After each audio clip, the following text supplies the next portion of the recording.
I want to talk about IFS in the sense that what are other reforms that we require. In the areas of strength, it has terrible, only I think 1,000 officers, diplomats we have, 700. 700.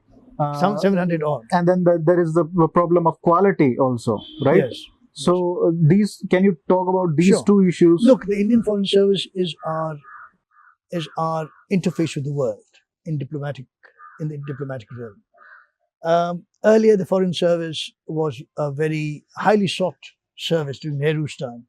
Because Nehru himself would interview people who would be admitted to the Foreign Service. And he had, obviously, he was a worldly wise man, a great literateur, a historian of great repute, and a statesman of considerable weight.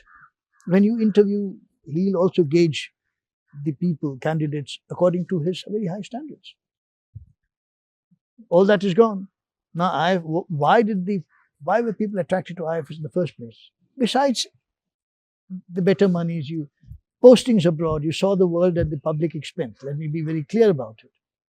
At the taxpayer's expense, you were in Washington, you went to here, you went there, all over the place. You were happy, right? That was in the 50s and 60s.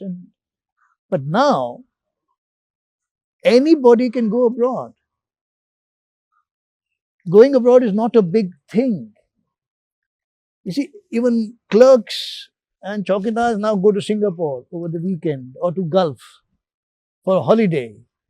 What's the big deal about it? Not a big deal anymore. So that inducement, that factor is gone. What's the factor now? Factor is education. We all of us, Indians in particular, and subcontinentals at large, very worry about our children's future. Do we not? They cannot be blamed. I'm not blaming anybody. I'm merely stating the facts. So when you want to better your children's future and so on, anybody in position of authority will try to ensure that that future is bright. And if they are technically qualified or have some degree or the other that they can capitalize on, they'll try to help them. So therefore, you get scholarships. But there are gross institutional deficiencies that you mention in the book. Yes, but that is of a different kind.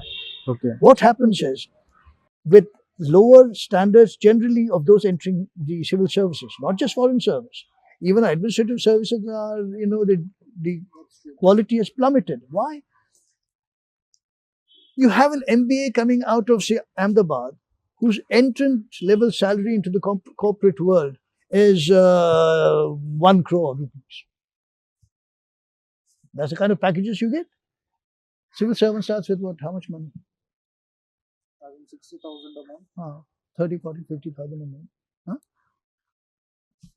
Who will want to join civil service if he can get into IIM and then become a big corporate honcho and go abroad, stick with a big transnational company, travel the world in great style?